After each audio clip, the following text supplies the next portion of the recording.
Gomez na ulol. O para ano na natin, simulan na natin itong mga fake news na usapan na to. O ito, nagpunta kahapon o nung isang araw o kailan itong putang inang kalbo na ito. O naimbisan, sabi ko nga sa inyo, ang daming problema ng Pilipinas. Problema ng Pilipinas yung pagmamahal ng presyo ng bilihin, ubos na gasolina, mahal ng gasolina. Putang ina, ang solusyon ninyo magdemanda. Mga tarantado kayo, pera ng taong bayan, pag nagdemanda kayo, magbabayad kayo ha. O kaninong pera gamit? Sa'yo? Gago ka. Taong bayan ang dinidemanda ninyo, taong bayan ang ididemanda ninyo, yung mga taong bayan na nagrereklamo sa social media, irereklamo ninyo, tapos pera ng taong bayan yung ginagamit nyo pandemanda sa kanila, mga tarantado. Tangina, ginigisan nyo kami sa sarili namin mantika ah. O pera na nga ng taong bayan yung ginagamit ng mga kabit ninyo. O yung ginagamit ng mga anak nyo sa labas sa pagyayabang nila sa mga sports car nila, yung mga relos ninyo na pagkakamahal. Pera na nga ng taong bayan yan, putang ina yan. Tapos walang hiya kayo, pati yung ayuda, mga bossing na ipinamimigay ninyo, akala nyo sa inyo, hindi, sa amin yan. Kakapal na mga pagmumukha nyo ah. Mga buwisit kayo. O ito, nagpunta tong kalbon to, balak siguro nitong manakot, ulol. Tangina, wala na natatakot sa inyo, wala natakot sa inyo for 4 years. 2 taon na lang kayo sa posisyon, wala na matatakot sa inyo, lame duck na presidente. Ang presidente wala nang silbi, ang presidente wala nang kwenta. Ang presidente nangangayayat na gusto nang kunin ni Satanas. Utangin na, wala na kayo natatakot. O kung gusto lang ninyong gumawa ng mga fuzz, gumawa ng hype, gumawa ng balita para mapagtakpan itong totoong problema ng bayang Pilipinas, which is kayo, putang ina nyo. Kayo ang problema ng Pilipinas. Simula nung umupo kayo sa Pilipinas, nagkaletse-letse tayo. Sobrang karma natin dahil sa pinagagawa ninyo, pati simbahan sinisira nyo, mga putang ina nyo. O kaya nagkakaletse-letse Pilipinas dahil sa inyo, kaya kayo nagkakarma-karma. Kaya meron ng chismis na yung isang taga-Quadcom naputulan ng paa. Meron pang chismis yung isang taga-Quadcom hindi na natatagpuan ngayon, patay na daw yata. Meron pang chismis na may stage 4 cancer. O at may chismis, may mga namatay pa nung mga nakaraan. Putang ina, matindi ang karma nyo. Tandaan nyo yan. Hoy Dave Gomez, wala kang silbi. Unang-una sa lahat, hindi ka pa nako-confirm ng Committee on Appointments, o Commission on Appointments ha. Hindi ka pa nako-confirm. Kasi hindi ka pa naman ano ka lang naman, acting PCO secretary ka lang naman. O magpa-confirm ka muna bago ka magyabang. O pakinggan natin tong balitang to. Excuse me po, excuse me. Yes, no one will be spared. Basta mapatunayan namin fake news, we will file charges against them. No one will be spared. No one will be spared, gago. Kayo ang di dapat ma-spare. Kayo ang kauna-unahang fake news peddler. Si Claire Castro, puro fake news ang pinapalabas niyan. Si Bongbong Marcos, puro fake news ang pinapalabas niya. Si Remulla, puro fake news ang pinapalabas niya. DOJ Secretary pa lang yan, puro fake news. Eto si Remulla ngayon, puro fake news ang pinapalabas niya, yung taga-DILG. Kayo ang mga fake news peddler, mga ulol kayo, tas kayo pa may ganang demanda. Kakapal ng mga mukha ninyo. Problema ng Pilipinas ang pagtaas ng presyo ng mga bilihin. Problema ng Pilipinas ang pagtaas ng presyo ng gasolina, hindi mapigilan. Sinabi nyo walang oil crisis, pero putang ina nyo, ang taas-taas na ng presyo. Saan ka makakita? Nagtaas kayo ng presyo ng langis. Nagtaas ang presyo ng mga bilihin. Hindi naman nagtaas ang pamasahe. Hindi naman nagtaas ang presyo ng mga mamamayan. Anong gusto nyo? Patayin nyo Pilipino? Tas ayaw nyo magreklamo? Pinapatay nyo yung mga Pilipino, tas ayaw nyo nagre-reklamo sa inyo, putang ina ninyo, kayo yung mga nasa gobyerno na dapat sumusolusyon sa problema ng Pilipinas, mga hayop, hudas, barabas, hestas kayo? Putang ina ninyo, akala nyo natatakot kami sa inyo? Yung mga dimademanda nyo, akala nyo nakakatakot yan? Gago! Mas nakakatakot yung kinakaharap namin ngayon na paghihirap sa buhay, yung kinakaharap ng mga kababayan natin na halos wala nang makain dahil sa hirap ng buhay, dahil sa kagagawan ng amo mong gago. Yan ang kinakatakot namin. Hindi kami takot sa kaso, putang ina niyan. Hindi nakakamatay yung kaso. Pero yung gutom, yung kahirapan, yung krimen na tumataas dahil kumakapit na sa patalim lahat ng mga kababayan natin, makakain lang ng sapat. Puta, yan ang nakakatakot, Dave Gomez. Yan ang dapat na sinusolusyonan nyo. Kesa solusyonan nyo yung fake news, ang dapat na sinusolusyonan nyo yung problema ng mga Pilipino, mga hayop kayo. Tang ina nyo. Hindi kami magsasawang mura-murahin kayo araw-araw, mga buwaka ng ina ninyo. O dahil kayo ang pahirap sa Pilipinas, putang ina ninyo. Tandaan niyo yan. Binoboses lang namin yung boses ng sambayan ng Pilipino, mga hayop kayo. Walang hiyan tong mga ito. No one will be spared. Gago, kayo nga ang unang nagpapakalat ng peking balita. Sir, other matters lang, general reaction ninyo sa Iran? Yung sa ano ngayon? Meron kami statement sa Malacanang sa Walang alam putang ina niyan. Pag tinanong mo tungkol sa Iran, walang alam yang ulol. Pag tinanong mo tungkol sa ekonomiya, walang alam gago na yan. Pag tinanong mo tungkol sa problema ng mamamayan, walang problema. Maganda ang ekonomiya, 60 pesos ng dollars. Maayos ang ekonomiya, walang taas ng presyo, walang taas ng ganito, walang ubos ng langis. Maayos tayo, pero putang ina kabaliktaran. Hindi ba fake news ang hayop? Wala siyang masagot kasi wala mang alam yan. Ang alam lang naman niya magpropaganda para kay Bongbong, magsinungaling para kay Bongbong. Di ba sinasabi ko sa inyo ang style ng mga yan? Oh, may problema ba Pilipinas? Wala. Oh, kasi pag sinabi nilang meron, ano yung problemang nakikita nyo? Ang daming pang itatanong na kasunod. O yung problema na sinasabi nyo, paano nyo susolusyonan yan? Ang daming itatanong sa kanila. Kaya mas madali, i-deny na lang nila. Para isang tanong, isang sagot lang. May problema Pilipinas? Wala. Eh, ba't sabi ni ganito may problema? Eh, kanya yun. Sa tingin namin, wala. Eh, alam mo yung ganun lang sila. Pero pag tinanong may problema Pilipinas, oo, malaki ang kinakaharap natin. Ay, ganun po ba? Saan po yung malaking kinakaharap natin? Malaking kinakaharap natin sa supply ng langis, sa supply ng enerhiya, at saka sa ganito, sa ganyan. Ganun po. So, ano po ang inyong plano para masolusyonan ng mga yan? Hindi ba? Nanganganak yung tanong. Versus, isang deny na lang, magsisinungaling ka lang, dahil expert ang mga hayop na ito sa kasinungalingan. Magsisinungaling ka lang, sasabihin mo, walang problema ang bayang Pilipinas ngayon. At talaga, sabi nila meron. Hindi, wala. Meron kaming datos, wala. Simple lang, ganun lang sila. Di ba? Hindi na nila gagamitan ng utak, gagamitan lang nila ng kasalanan, which is pagsisinungaling. Expert sila dun. Si Bongbong, expert sa pagsisinungaling. O, di ba? Ganun lang parang NPA yung mga NPA, ganyan. Pag sinabi mong kalaban sila ng bayan, hindi. O, hindi ba? Pag sinabi mong nangre-recruit sila ng mga kabataan para dalhin sa kabundukan, mali. Ganun lang sila, isang tanong, isang sagot lang sila because kapag hinabaan mo pa yung pag sinabi mo yung katotohanan, maraming manganganak pa yung mga katanungan na yan. O kaya eto mga to, expert sa pagsisinungaling, tingnan mo yung mukha ng ulol, tinanong sa Iran, ano po masabi niyo meron kaming sasabihin niya. Wala siyang alam tungkol doon. Ang ina ng mga yan, ang alam lang ng mga yan, manggipit at saka pabanguhin si Bongbong Marcos, buhay pa na aagnas na. Okay, sige po. Thank you. Thank you, sir. Salamat na lang. For them to investigate and find out kung sino yung mga admin ng mga pages na yan. Sir, will you do the same against individuals spreading fake news against the First Family? Yes, no one will be spared. Basta mapatunayan namin fake news, we will file charges against them. No one will be spared. Nakala niya nakakatakot siya no? No, sir, lol, hindi ka nakakatakot, kalbo. Tangina, kalbo rin ako pero mas kalbo ka. Hindi ka nakakatakot. Walang nakakatakot sa inyo, putang ina ninyo. Ito yung pinakamalaking pagkakamali niya. Ito yung isang pinakamalaking pagkakamali niya. Kasi, halimbawa sa cancer, sa cancer ni Bongbong Marcos, di umano. Kasi kumakalat, may cancer daw, hindi daw lumalabas sinasabi ngayon na may cancer daw, ganito ganyan. The burden of proof is with the accuser. So, let's say for example, nag-accuse ako na si Bongbong Marcos merong sakit. Diba? Sanabi ko may cancer si Bongbong Marcos, di ba? Siyempre, nasa akin yung prueba para nasa akin yung burden na magpakita ng prueba. Anong prueba ko? Yung mga throwback pictures nila. Yung mga maling file videos na ipinalalabas nila sa tuwing nagbabalita sila. Kasi yung mainstream media kasapakat Paano ko masasabing kasapakat? Magbabalita sila. Si Pangulong Marcos ay nagpunta sa ganitong lugar para na magpasinaya sa ganyan-ganyan. Hindi ba mayroong bali-balita ngayon, hindi na pagkikita, hindi nakikita, hindi lumalabas. Sabi nga daw, diyan na naman daw sa St. Luke's, ang dami na naman daw mga sundalo at mga pulis na kabantay. Bakit? So nakita naman ng tao, pumapayat, nangangayayat. Nung nakaraan, nakita parang may colostomy bag. Parang Tapos nakita natin lulugo-lugo. Putang ina niyan, parang mamamatay na. So hindi natin masabi. So ikaw, judging on what you are seeing, nag-ano ka, parang may may sakit nga ito kasi kung may colostomy bag o baka may cancer na ito tapos may mga kumakalat pa na may cancer. So ngayon, may cancer nga yata. Mag-speculate ka na ganun. So anong prueba mo? Ayun, yung mga nakikita mo sa TV. Yung mga nakikita mo sa mga pictures niya na nangangayayat siya. Tapos yung mga nakikita mo sa social media. Yun yung prueba mo, hindi ba? Yun yung prueba mo. Tapos yung iba pa. Yung pagpapakita ng mga file videos. Halimbawa nga, ang mainstream media nagsabi, nandito siya sa ganitong lugar, nagpapasinaya ng ganito, nakipag-meeting kay ganyan. Pero pag tiningnan mo, puta, nandoon si Enrile. Nandoon si Enrile sa video. So ano yun? Bakit kayo naglalabas ng mga file videos? Bakit hindi nyo kayang maglabas ng mga original videos ng mga current? Halimbawa, yung ngayon, yung kaninang umaga na nagbabasa sa Nandiaryo na ngayong araw na ito, sasabihin nyo na naman, AI yan. At least basta maglabas kayo. Ang problema, kasabwat yung mainstream media, naglalabas yung mainstream media ng file videos, yung mga videos na sinauna pa. Mantakin mo, naglabas sila ng video, wala man lang ka due diligence, wala man lang ka check na ginawa, putsang ina niyan.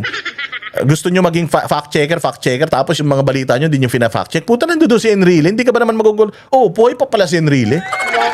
Siyempre magugulat ka, di ba? At kapag ka hindi ka kasi lumalabas, hindi ka nagpapakita na ikaw ay buhay pa, hindi ka nagpapakita ng proof of life, di ba? Sa SSS, ganyan. Yung mga lola ninyo, sa mga pibaw, yung mga veterano, di ba? Nagpapakita kayo ng proof of life, di ba? O pagka hindi na dumating yung pension mo dahil sa katandaan mo, o pupunta ka ngayon doon sa pibaw, o pupunta ka sa SSS, magbibigay ka ng proof of life, magdyaryo ka nga hawakan, yung headline ngayong araw na ito, isesend mo sa kanila yung picture, ayan, dadating ulit yung pension mo. Kailangan mong gawin yon bilang isang pensioner. O bakit pag presidente hindi nyo magawa? Presidente ng Pilipinas yan eh. Hindi nyo magawa. Ano ba naman magpakita ng proof of life, di ba? Wala namang problema yun. Kung walang stage 4 cancer, di good. Kung may stage 4 cancer, ipakita nyo. O kung buhay pa ngayon, ipakita nyo. Kung patay na, ipakita nyo rin. Wala namang problema rin eh. Bakit naglalabas yung mga mainstream media ng ng mga file videos at saka ng mga old photos? Puro throwback photos yung pinapadala. Bago yung balita tapos lumang picture yung pinapadala nyo. Ibig sabihin, nawawala siya. Bakit hindi siya makapag-picture ng bago? Bakit walang mga videos yung mga sinasabi ninyong events na pinupuntahan niya? Tangin na kasalanan niyo yan. So ngayon, halimbawa ako, yun yung mga dahilan ko. Ayaw mong nagalit ka sa akin, sinampahan mo ako ng demanda ngayon. Ito yung mali nila Dave Gomez eh.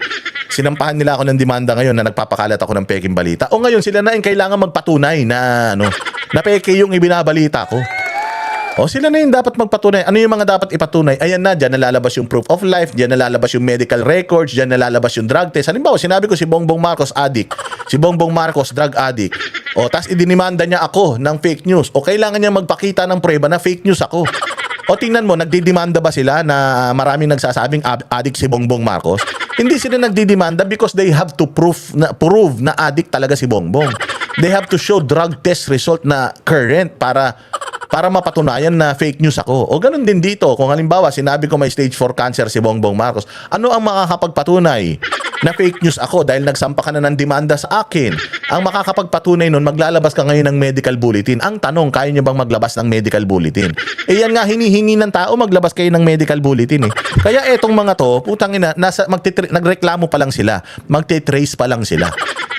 Hindi nila yan patutunayan na may sakit o walang sakit si Bongbong Marcos. Hindi nila patutunayan na addict o hindi si Bongbong Marcos.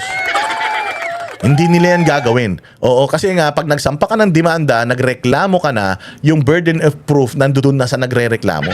Yung nagfi-fake news, didepensahan niya na yung sarili niya. Parang di ba ganyan yung usapin kay Inday Sara. Ang nag-aakusa, yung Congress ang kailangan magpakita ng ebidensya, hindi yung grupo ni Inday Sara. Patay kayo ngayon. So ngayon, dahil dyan sa ginawa ninyo, akala nyo matatakot nyo Pilipino? Hindi. Mas lalong kailangan nyong magpakita ng pruweba na si Bongbong Marcos walang cancer. Kailangan nyo magpakita ng pruweba na si Bongbong Marcos kung halimbawa sinabi kong addict siya, tapos dinimanda mo ko dahil sinabi kong addict siya, o kailangan mo ngayon magpakita ng drug test. Patay kayo ngayon. Mga ulol. Sir, other matters lang, general reaction ninyo sa Iran?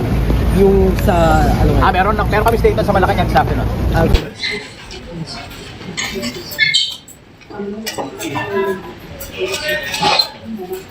Ayan, di ba?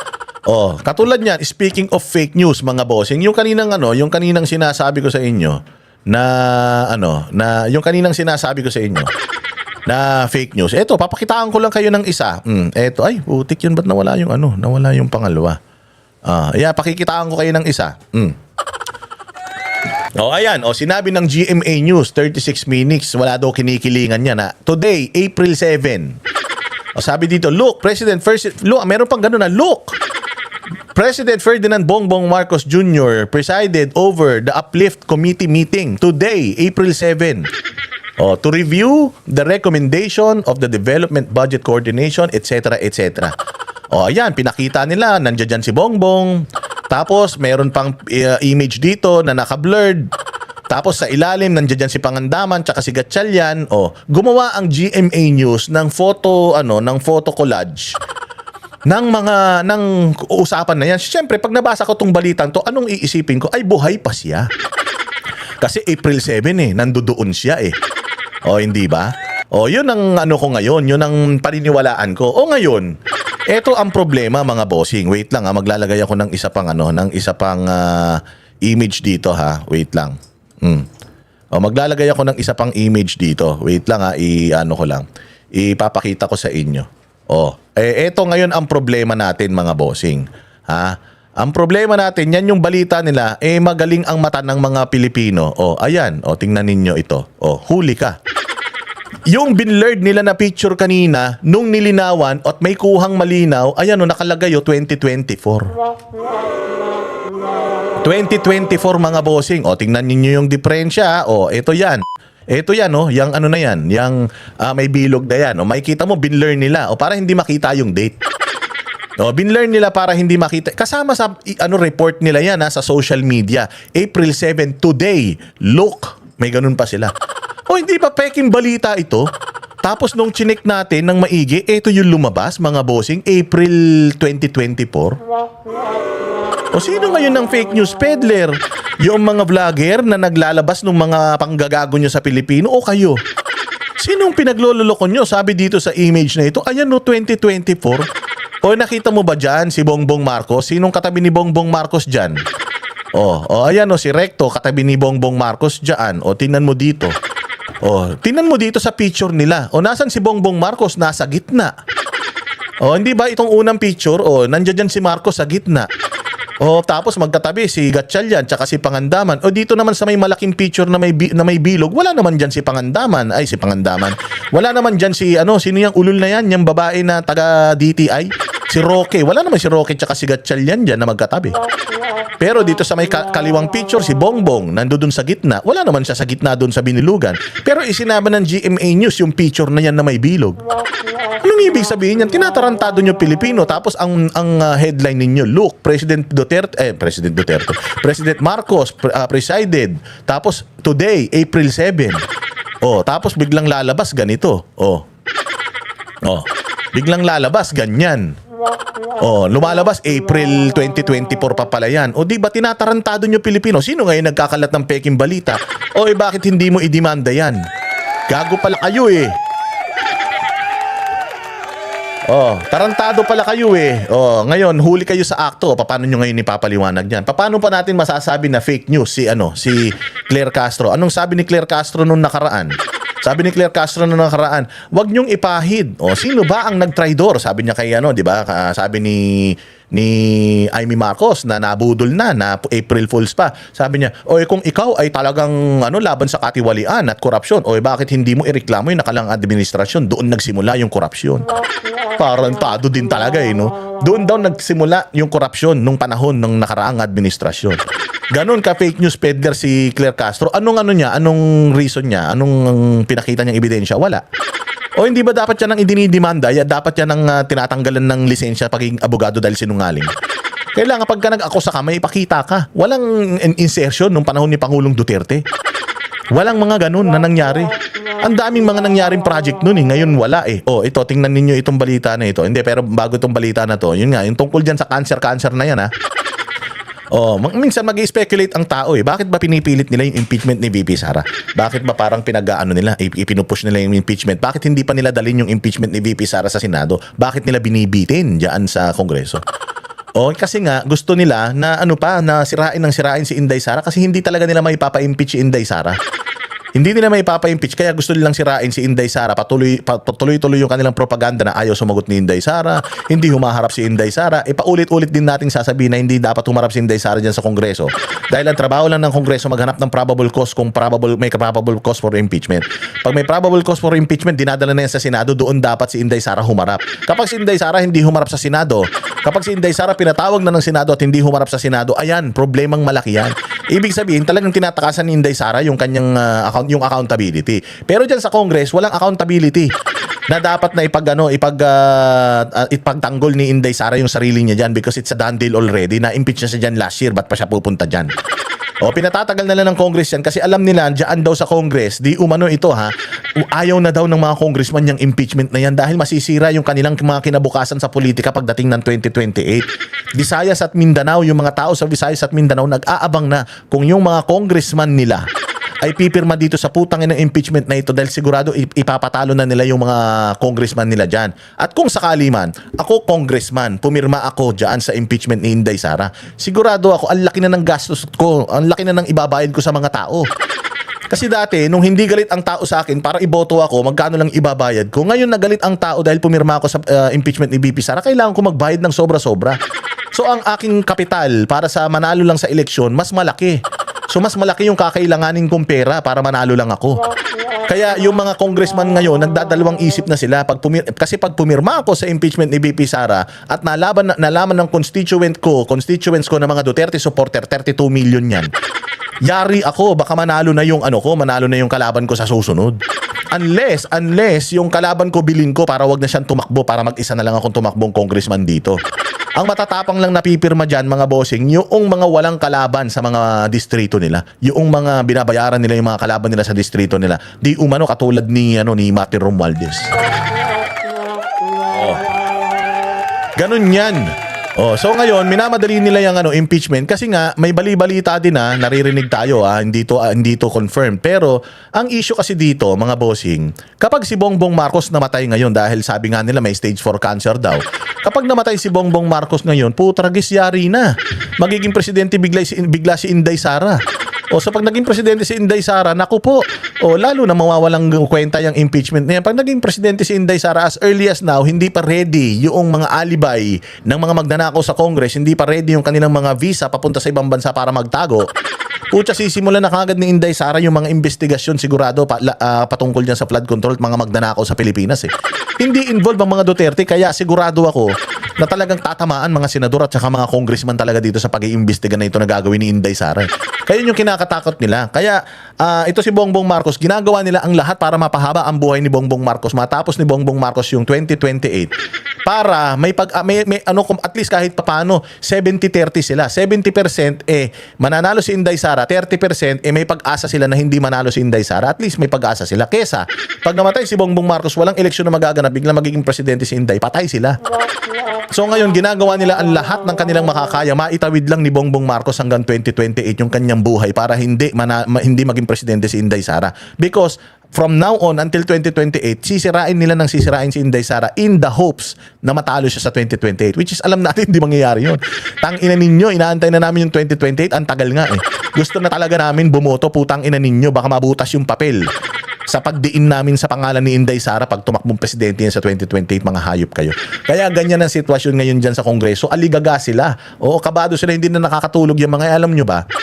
Na nung mahal na araw, putang ina, nagsipagdasalan ng mga yan na sana wag munang hindi totoo yung stage 4. Sana hindi totoo yung stage 4. Sana buhay yan hanggang 2028. Kasi, imagine mo kung mamatay bukas yan, Antimano, susumpa si Inday Sara, siya na kagad ang presidente. Putang ina, lahat ng gawin ni Inday Sara, legal. Lahat ng pag-iimbestiga ni Inday Sara, legal. Patay kayo.